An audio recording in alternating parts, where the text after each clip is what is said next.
Good morning, class 10th student. Today 8 September 2020 on Tuesday. Today I attend Hindi literature textbook Kritika as a storybook. Explain exercise questions. Question number 8, question number 9 and question number 10। इससे पहले जो 7 सितंबर की online class थी उसमें मैंने lesson 2 जो आपका title है जॉर्ज पंचम की नाक, कामेश्वर जी के द्वारा लिखित, उसके क्वेश्चन नंबर 5, 6 और 7 एक्सप्लेन किए थे। उम्मीद करता हूं कि आपके वो समझ में भी आ गए होंगे और आपने उन्हें फेयर भी कर लिया होगा। इसके बाद आज मैं क्वेश्चन आपका 8, 9, 10 एक्सप्लेन करूंगा। आपको होमवर्क में इन्हें फेयर नोटबुक में बार बार वीडियो क्लिप चला करके इन्हें सुनना है, समझना है और अपनी फेयर नोटबुक में जो कृतिका की आपने सेपरेट नोटबुक बनाई है उसमें नोट डाउन करना है। आपको क्वेश्चन नंबर 11 जो है जॉर्ज पंचम की नाक लगने वाली खबर के दिन अखबार चुप्पियों थे, ये नहीं करना है। आप अपनी बुक में इसे क्रॉस लगा लें। देखिए आप क्वेश्चन नंबर 8। क्वेश्चन नंबर 8 में लिखा है जॉर्ज पंचम की लाट पर किसी भी भारतीय नेता, यहाँ तक कि भारतीय बच्चे की नाक फिट न होने की बात से लेखक किस ओर संकेत करना चाहता है। देखिए, जब मूर्तिकार के द्वारा अत्यंत प्रयास करने पर जॉर्ज पंचम की जो इंडिया गेट के पास में पत्थर की मूर्ति थी जिसकी नाक टूटी हुई थी और उसे जिम्मेदारी दी गई थी कि तुम्हें इसी मील का पत्थर सर्च करके किसी भी तरीके से जॉर्ज पंचम की नाक को लगाना है और दिल्ली की नाक को बचाना है। जब उसने अत्यंत प्रयास किया, वो सभी राज्यों के पहाड़ी क्षेत्रों में पर्वतों पर जाकर के उसने पत्थर का मिलान किया। उस मील का पत्थर भी नहीं मिला। फिर वो भारत के विभिन्न राज्यों में गया और नेताओं की जो पत्थर की लाट लगी हुई थी उन पत्थरों से भी उसने जॉर्ज पंचम की लाट के पत्थर का मिलान करने का प्रयास किया, परंतु नहीं मिला। दूसरी बात ये थी, जॉर्ज पंचम की नाक अत्यंत छोटी थी, तो लेखक ने इस और संकेत किया है जब किसी भी भारतीय नेता, यहाँ तक कि भारतीय बच्चों की नाक फिट न होने की बात से लेखक ने नई दिल्ली की नाक कटने, मान सम्मान के नष्ट होने और बहुत अधिक बेइज्जती होने की तरफ संकेत किया है।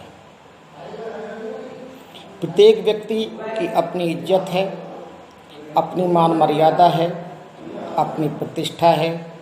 प्रत्येक राष्ट्र की भी अपनी प्रतिष्ठा है और इंग्लैंड की महारानी एलिजाबेथ आए और जॉर्ज पंचम की जो पत्थर की लाट है उस पर नाक ना हो तो राष्ट्र भारत की प्रतिष्ठा धूमिल हो जाएगी। इसलिए उसने कहा कि मान मर्यादा को सुरक्षित रखना है तो इसके लिए हमें कुछ करना ही होगा। क्वेश्चन नंबर 9 है, अखबारों ने जिंदा नाक लगाने की खबर को किस प्रकार से या किस तरह से प्रस्तुत किया। देखिए, जब सरकारी तंत्र और राजनेताओं का संकेत मूर्तिकार ने पाया तो उस मूर्तिकार ने जॉर्ज पंचम की जो इंडिया गेट के पास पत्थर की मूर्ति थी जिसकी नाक टूटी हुई थी, उसने एक छोटे बच्चे की ताज़ी कटी हुई नाक को लगा दिया। ये चीज़ जिस समय मीडिया की सुर्खियों में आई, जो संवाददाता हैं, जो संपादक हैं, उन लोगों की निगाह में आई, तो अखबार में इस तरीके से प्रस्तुत किया गया इस बात को, जॉर्ज पंचम की पत्थर की लाट पर बच्चे की जिंदा नाक काट कर के लगाई गई है, यानी ऐसी नाक जो कतई पत्थर की नहीं लगती। इस प्रकार के शब्दों की परिधि में बांधकर यह तथ्य प्रस्तुत किया, जिससे भारतीय समाज में नई दिल्ली की सरकार की थू-थू होने लगी। फिनिश। नेक्स्ट क्वेश्चन है आपका, जो अंतिम क्वेश्चन है इस चैप्टर का। नई दिल्ली में सब था, सिर्फ नाक नहीं थी। इस कथन के माध्यम से लेखक क्या कहना चाहता है? इस कथन के माध्यम से लेखक कहना चाहता है कि नई दिल्ली में सब था, सिर्फ नाक नहीं थी।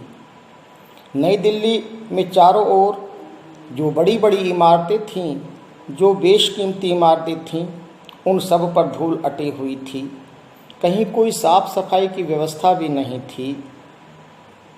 इमारतें बुरी तरीके से डस्ट से सराबोर हो रही थीं। ऐसा लगता था कि न जाने कितने दिनों से जो इन बिल्डिंगों की देखरेख करने वाला सरकारी तंत्र है, उसने इनकी ओर कोई गौर नहीं किया है, और हो सकता है कि 10-20 साल से, सदियों से सफाई न हुई हो। चारों तरफ धूल के गुब्बार थे। परंतु जब रानी एलिजाबेथ को आना था तो चारों तरफ सफाई करवाई गई। चारों तरफ सरकारी मशीनरी अस्त व्यस्त हो गई, भागम भाग हो गया। इतने पहरेदारों के रहते हुए इतनी बड़ी लाट पर से जो है जॉर्ज पंचम की नाक का टूट जाना, उस पर किसी भी राजनेता या किसी भी सरकारी अफसर की निगाह न जाना, ये सरकारी मशीनरी के काम करने की कलाई खोल देता है। ये उसकी अव्यवस्था है। नई दिल्ली सरकार की पराजय की ओर संकेत करता है, अव्यवस्थाओं की ओर संकेत करता है। ये कह सकते हैं कि नई दिल्ली की पूरी जो व्यवस्था थी उस समय चरमराई हुई थी। नाक नहीं थी, अर्थात नई दिल्ली की कोई प्रतिष्ठा नहीं थी। वैसे तो पूरी सुविधाएं वहाँ उपलब्ध थीं, परंतु सुविधा के नाम पर सुविधाएं नदारद थीं, और दिखावा इतना बड़ा था कि दिखावे के लिए, अपनी नाक को सुरक्षित रखने के लिए नई दिल्ली की सरकार ने रातों रात काया पलट कर दिया दिल्ली का। यदि इस प्रकार की व्यवस्थाएं दिन प्रतिदिन होती रहें तो दिल्ली में जो इतनी हायतोवा मची सरकारी तंत्र में, सरकारी तंत्र इतना परेशान हुआ, शायद ये ना होता।